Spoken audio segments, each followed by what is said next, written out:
C'est une vraie rencontre en fait entre des artistes de dimension internationale, les révélations de l'année 2015 où je pense qu'on a vraiment fait le carton plein avec tous les artistes sur lesquels depuis 6 mois nous avions fait un pari et qui en plus se révèlent être vraiment les révélations de cette année. On peut citer Félix Yen, Feder, mais également Lost Frequencies.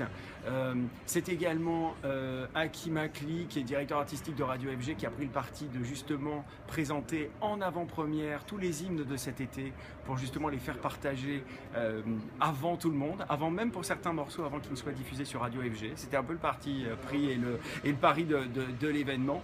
Et puis surtout, derrière toute la musique, eh bien, ce sont devant toute la musique, derrière toute la musique, c'est des grosses têtes d'affiche, Robin Schulz, Bob Sinclair, Étienne de Crécy, et derrière eux, eh bien, c'est une véritable scénographie en eau, en lumière, qui va se dérouler, un peu comme on déroule toute une histoire, à partir de 15 h jusqu'à 2 h du matin.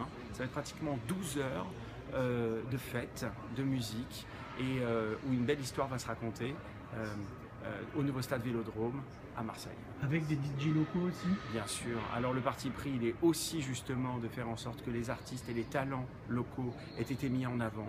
On peut citer parmi eux Mozambo, Ludwig, Jack de Marseille, des artistes également de la région, comme Feder, c'est-à-dire vraiment créer une plateforme qui soit capable de faire des rencontres entre des talents internationaux et des jeunes talents, des rencontres entre des artistes propulsés, souvent par Radio FG d'ailleurs, mais en tous les cas propulsés par comment dirais-je, par internet, mais originaires de Marseille, des Bouches-du-Rhône, de Provence et de la région, et puis surtout aussi d'autres formes de talent, parce que la scénographie, l'hydrographie qu'on va mettre derrière les artistes, aussi elle est très importante. Donc oui, beaucoup de talent. Il y a encore la place pour un festival électro dans le sud?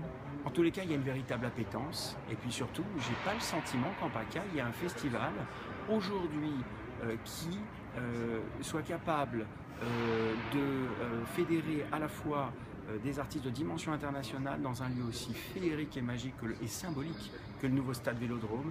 Et je pense que quand on est capable d'avoir cette énergie, forcément, l'attente est très forte, on s'en rend bien compte parce qu'il y a vraiment beaucoup de gens qui nous en parlent et qui nous sollicitent.